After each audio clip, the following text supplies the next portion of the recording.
history in Walter Brueggemann's Money and Possessions book, which incidentally there are copies of, so should you need to pick one up, we have them and they're $10. But chapter 3 is looking specifically at Deuteronomy.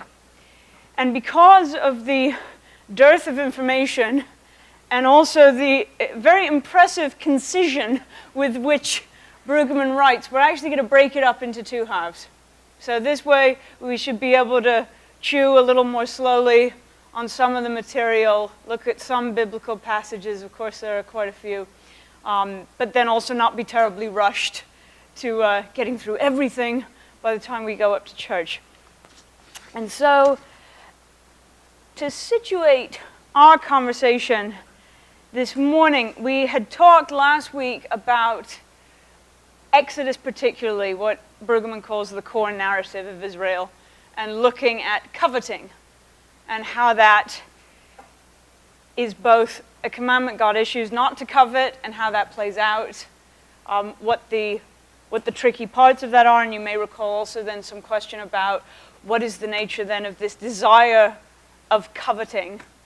How is that kind of a desire different from what we might consider to be a good kind of desire, the desire in which we're made by God. And so you recall that with coveting, it's a question of desiring what is not one's own. And so in the 10th commandment, which will really form then our starting point today, if I can make everything happen here. We've got from Exodus, which you'll recall, that's the version of the commandment. There's two accounts of the 10 commandments of the Decalogue. One of them's in Exodus and one of them's in Deuteronomy. So last week we looked, and in Exodus, and you have it on your handout, we're told, you shall not covet your neighbor's house, you shall not covet your neighbor's wife, or male or female slave, or ox, or donkey, or anything that belongs to your neighbor. And so it's not just the question of coveting objects, inanimate objects, also the question of coveting people. Presumably, in the case of a wife or a slave, there's the question of lust and desiring in that kind of way that is antithetical to the neighborly way that God desires us to live. And so Brueggemann will say that, of course, in this context, and as we go on to see in Deuteronomy, the notion of how we use and deal with money and possessions is very much to do with how we understand our relationship not only to God but to one another. And so, interestingly, in the 10th commandment, this last turn, what is new perhaps is the fact that it's not just a question of the action. So in the case of not killing or not stealing, it's not just a question of what you do, but it's also a question of attitude. And so coveting here then is a matter of action and attitude. It's the desire, and then it's also, Brueggemann will say, the seizure of that object of desire. And it's a matter of attitude explicitly towards one's neighbor. Forgive me, I have a number of things to hold this morning. And so when we come to Deuteronomy, in one sense, as I've noted on your handout, our point of departure for this discussion is this moment in Exodus that framed last week's study. At the same time, there's another point of departure, which is that at the beginning of Deuteronomy, the people of Israel, they're on the brink, on the verge of entering the Promised Land. They are standing on the riverbank of the Jordan, and they're about to go in. And so what ensues for the duration of Deuteronomy really is largely a series of speeches of instruction that Moses gives to the Israelites, saying, once you get into this Promised Land, here's how you're supposed to live. Here's what you're supposed to do. And one of the helpful things that Brueggemann points out is that when the Israelites are told that the land they're going to be entering is a Canaanite land, Brueggemann says that this term is not an ethnic term, per se, but rather it denotes a place in which there operates a predatory economy. so that the Israelites are entering a land where the way of doing things is adverse to the way that God will prescribe. And Brueggemann says that this is a seductive economy, a seductive way of operating, but at the same time, and this perhaps is one of the most life-giving points he makes, that it is capable of being transformed. That it may be a certain way when the Israelites encounter it, when they first enter the land, but it need not be the final conclusion of all that can be done and all that God desires for that place. And so we come to what Brueggemann calls, because this is the subtitle of this chapter that he gives it, the great either-or of neighborliness. All these sort of situations in Deuteronomy where, for all that we can tell at face value, there is either one path or there is another. And it is up to the Israelites, and we might say it continues to be up to us as to which to choose. And so we may look at this section of 4 verses from Deuteronomy, because that will frame how we navigate this path of either or. And then perhaps we'll have a bit of a chat about what is in there and what it brings up for us. And so you have it on your handout, and you've also got it up here. It says, and this is Moses speaking on behalf of God. God says, "See, I have set before you today life and prosperity, death and adversity.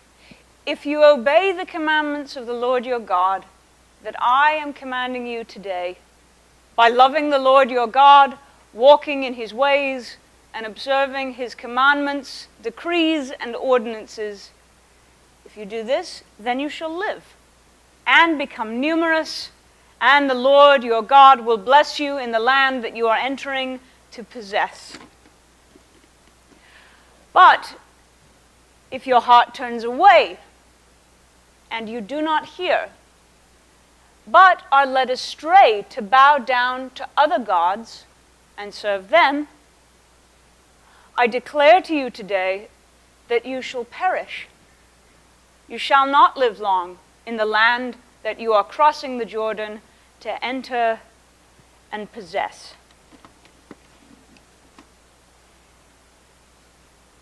So, at this point, and this is where we'll start to move, but you'll see there's a setup between, as we've seen, right, money and possessions being articulated as prosperity and adversity, but then there's also beginning to emerge this connection between what we would say are false gods and then perhaps these false desires. And so I wonder at this point, when you look at these 4 verses, right, where it seems to be very clear in some respects, this is presumably way A is the way to go, right, the way that leads to life and prosperity, that entails observing God's commandments, where you shall live and become numerous, the Lord will bless you, and then presumably there is option B, which is presumably to be avoided, which is not just a question of what you do, but again this question of attitude, of your heart turning away, of not hearing what God has to say, and then out of that attitude led down to act in ways that are inconsistent with God's desire for us to bow down to other gods and serve them. This attitude, distorted attitude, breeds, one might say, distorted action. And then God says, in that case, if you choose option B, you will not be long in this land. We could say, for a variety of reasons or a variety of ways, what does it feel like to perish? How can one perish and still be alive? That it need not be a physical death, but that we implicate ourselves. And so there are 2 possible questions here. When you look at this passage from Deuteronomy, which is granted towards the end of Deuteronomy, but to what extent and these are not on your handout, so forgive me, to what extent does this read like some kind of divine ultimatum? You're either doing this, or you're doing this, and that's it. But also, to what extent does it perhaps depict our own predicament? As we come again and again in very small and in larger ways to make choices, whether to hear or not to hear, which really obedience means to hear. So if you disobey, you don't hear. Whether to hold to this God, this one God, in whose image we're made, or to serve, to bow down to other gods, to have one's heart turned away. So I wonder, what do you think?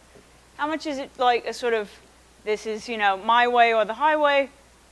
Or how much is it perhaps a helpful way to think of the sheer difficulty and the sheer stakes when we come over and over again to trying to navigate this stuff as we live?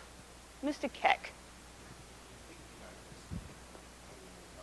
Yes, please, thank you. Okay. In thinking about this, I go back to what you were saying earlier, the predatory economy, which is somewhat seductive, which we are trying to move away from. Can you be a little more definitive about what that is? What are the signs of a predatory economy? What does that mean? I think that is a fabulous question. Well, what do you think it might mean?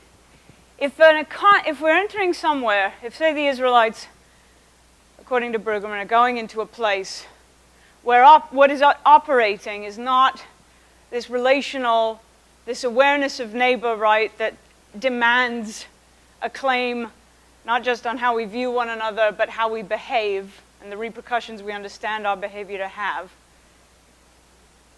If we're contrasting this new territory with that, what might a predatory way of living or behaving specifically with relation to money and possessions look like? Go for it, Carl. Make sure you're on. Okay. Fabulous. Am I on? There we go. Yes. I would say it's very much like when you're tuning into TV and every other commercial is, you didn't get out on a cruise this year, you didn't get your porch redone, you didn't get out to Europe, or you haven't been here or there, or your car that you're driving is maybe too small and too shabby, or just not making the right statement with your clothes.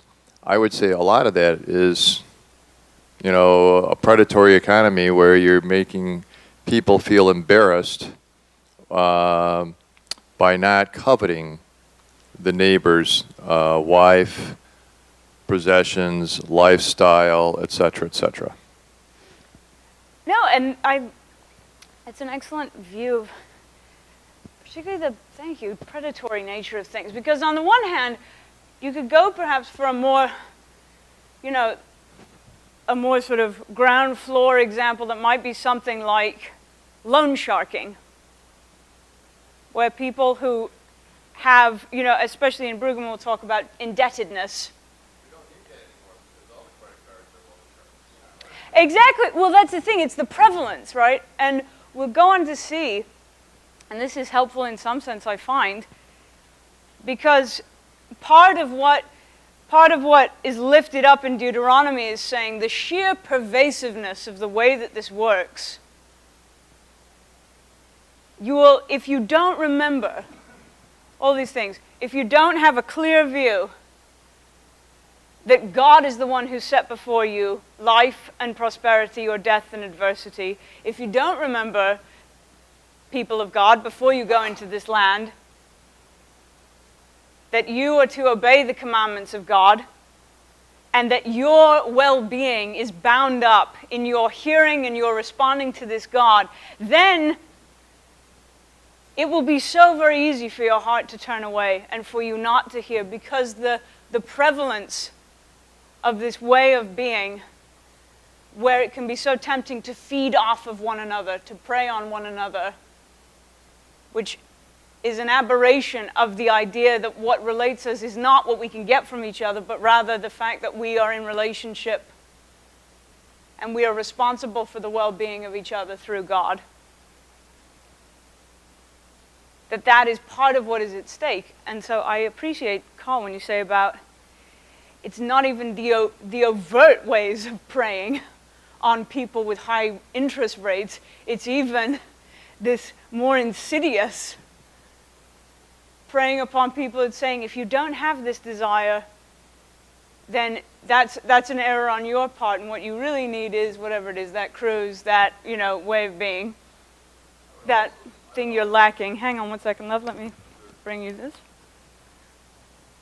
I would also say that if you're ever going to do anything, you always have to be always about what's in it for me, rather than just generously giving your time, your possessions, your help to your neighbor. You always have to think about, if you're in a predatory economy, well, what's in it for me? If I give to them, what are they going to get back to me?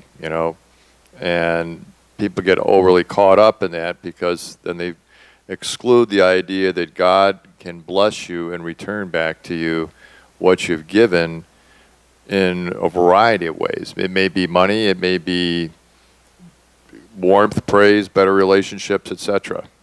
Yep. So, exactly. As opposed to this, it's tit for tat. Right. Exactly. And how often does this happen in our time, in our efforts, that we evaluate, and unless we can really see a guaranteed way to get a return on our investment, it's that much harder to give in the way that we want to give. And so, as we move forward, I should say, Troy, go for it. We'll get you an amplification device. But isn't Deuteronomy still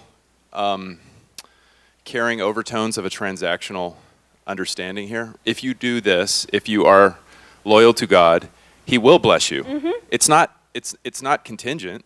It's a guarantee. So if I'm thinking about what's in it for me, on the one hand, this is an offer I can't refuse. If I'm thinking that way, then I have to serve God, because there's going to be blessings and there's going to be prosperity. And there's no question that the Israelites understood that materially, big time. They weren't thinking of, well, there are spiritual blessings that might come. No, you're going to prosper. You will be numerous. I'm going to give you lots of stuff.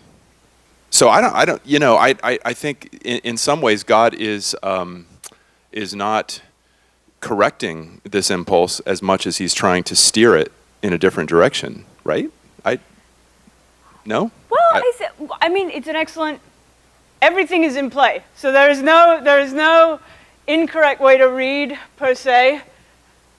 But I think part of it is, and this is usual, right, when we come to look at the Bible, is that if we have the entire heft of the conversation based on one passage, right, or one set of phrasing, then we don't necessarily get the view of the whole, either of Deuteronomy, of the Old Testament, of its fulfillment.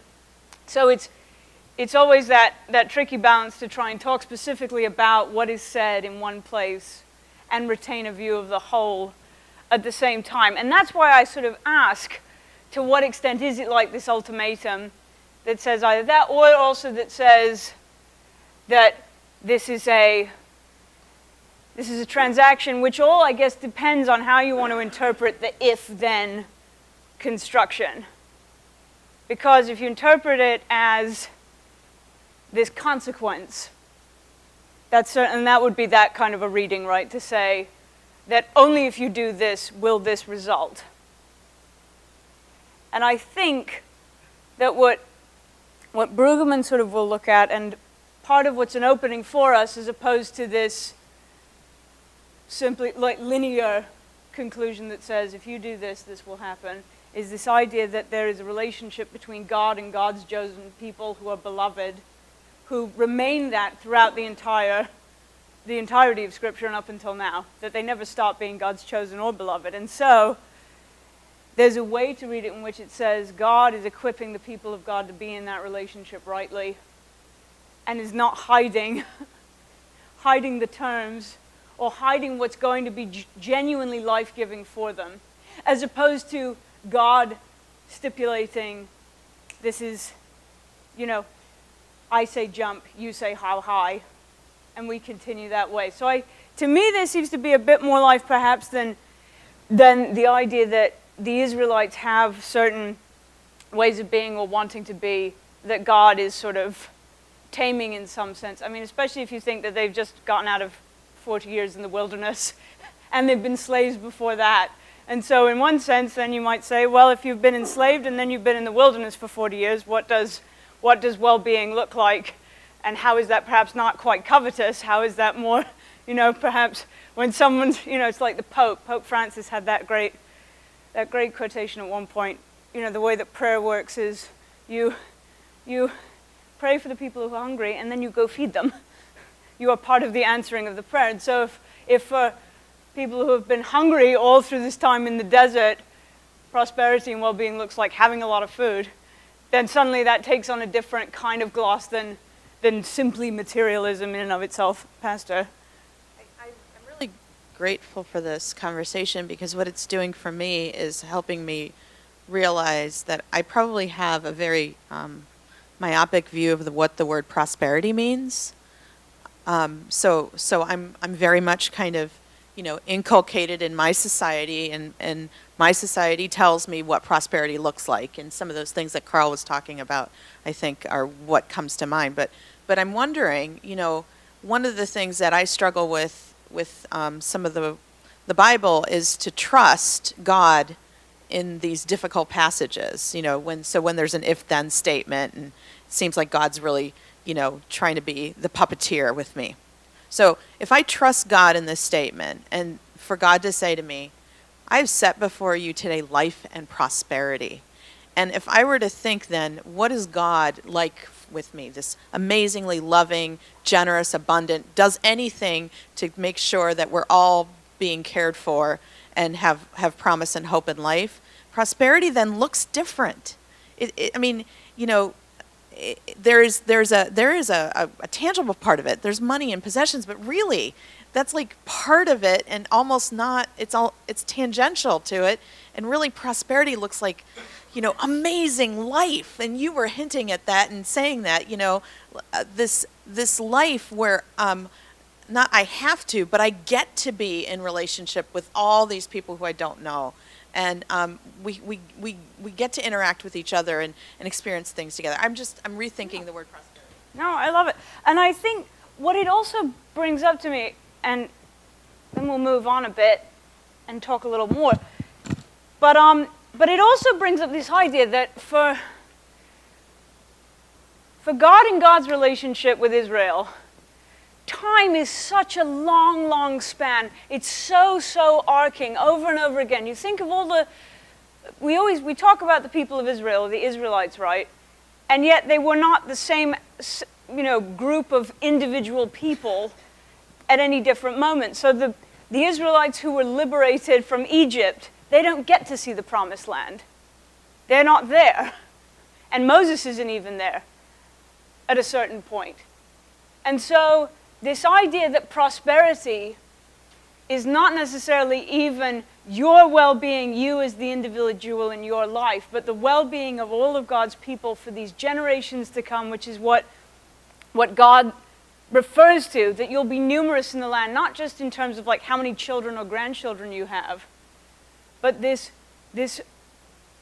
endurance that comes out of God's relationship with God's people, as opposed to out of some kind of willpower struggle to survive.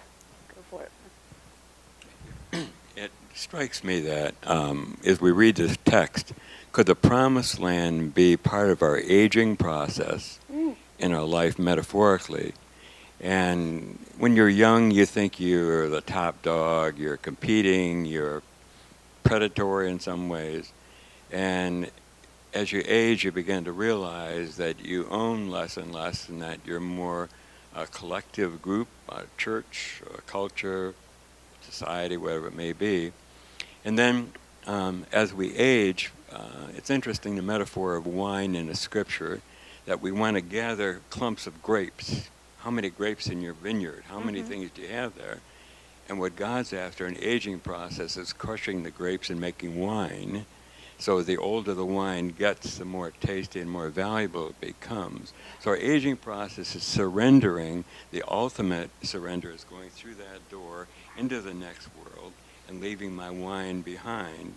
instead of whining over what I don't have and growing up. What an incredible reading. That is fantastic. And I don't know how many of you are familiar with Richard Rohr. He's a Franciscan friar. And he's got a book called Falling Upward. And he talks about the two halves of life. And he says it's not necessarily, that you hit a certain age, and you shift into the second half. It's not that linear thing necessarily. But that in the first half of life, you're all worried about building a life. You're worried about all those pieces. How much do you have? Running the rat race, getting your career going, getting a family. And that in the second half of life, all those things that perhaps were useful in some sense at some point, they fade away to that sense is so beautifully put about not so much how many grapes do you have, but how you're making the wine. And even to make the wine, you have to crush the grapes. You have to not be afraid, right, to lose the things that you've had, and how God can invert and bring out of that. And that's how this title comes out, this idea of falling, but falling upward, which Jesus does over and over again. What an excellent, marvelous reading. Thank you for that. And we'll carry on for a second. So these were our questions for now, which, as you can see, right, bring up all kinds of readings and thoughts, and some of them are on where we are in life right now. Some of them are about interpretations that we've received over our formation as Christians. But at any rate, we, as I say, come to what in Deuteronomy is a connection between false gods, specifically false gods. And this would be that earlier passage saying, if you then bow down to false gods, that this is related in some fashion to what it means for us and for the Israelites to behave with their neighbors and with everything that entails. And so, part of where we find this connection is that there are only two instances of the word hamad, which is what we would translate as covet. There are only two instances in Deuteronomy, which is an extremely long book. There are only two instances where that comes up. One is Deuteronomy's reiteration of the 10th commandment, which, for the sake of it, reads, "Neither shall you desire or covet your neighbor's house or field or male or female slave or ox or donkey or anything that belongs to your neighbor." And the other place where coveting is referred to in Deuteronomy, it's the only other place, is shortly thereafter in chapter 7, 2 chapters later, and it's explicitly talking about the images of gods and of false gods. "The images of their gods you shall burn with fire. Do not covet the silver or the gold that is on them, and take it for yourself, because you could be ensnared by it, for it is abhorrent to the Lord your God." And Brueggemann will say that part of this urgency, as I mentioned, the velocity with which God says you must not do these things, the ramifications are so vast that you don't even realize what danger you can be and how much you will jeopardize your own life, your own well-being, on whatever way we understand well-being to mean, is partly because the land they're about to enter into, these practices are so commonplace. So very easy to simply assimilate into whatever the standard is for being and behaving.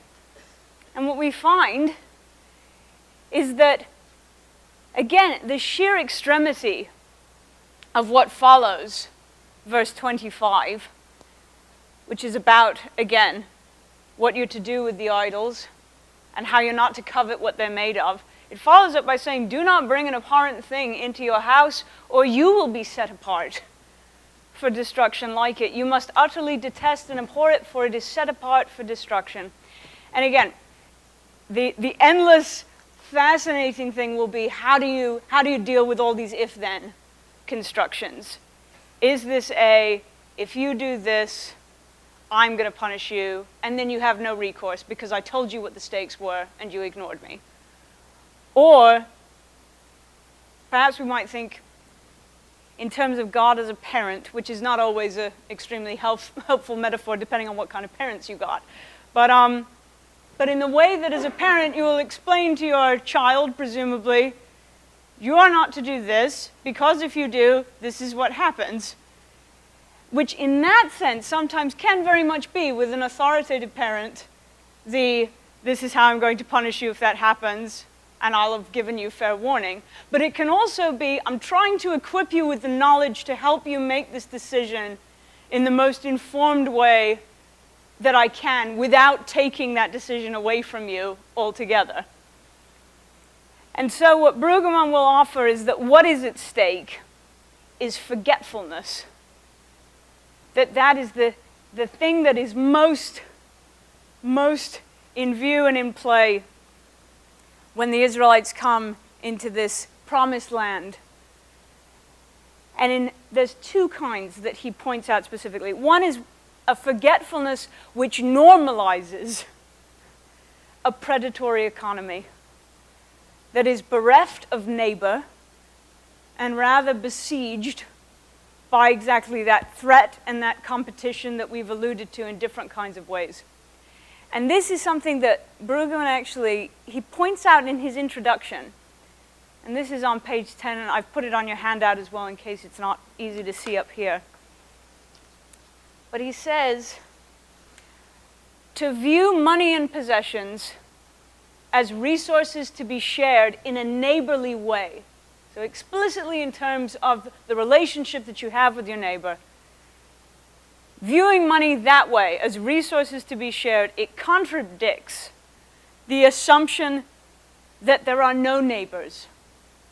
There are only rivals, competitors, and threats. When neighbors are redefined and recast in this way, then predatory strategies, this is what Brueggemann calls them, of wealth against these people are taken as legitimate.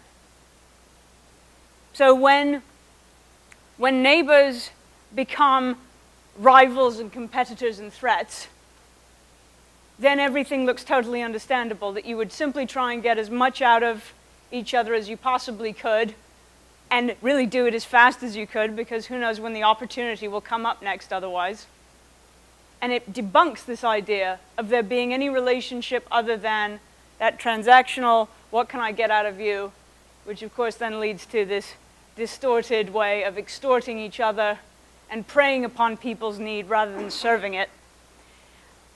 And Brueggemann finally says in this little portion, acknowledgement of neighbors makes predatory practices illegitimate. So it's that remembrance, that recollection of, in fact, neighbor and that relationship that troubles the waters of otherwise going into a place or a community or land where the default is to simply get what you can and to look out for yourself. So there's the forgetfulness which almost causes this amnesia as to say, oh, this is normal. This is exactly how we're supposed to behave. This is almost the only way that you can, because it's everywhere.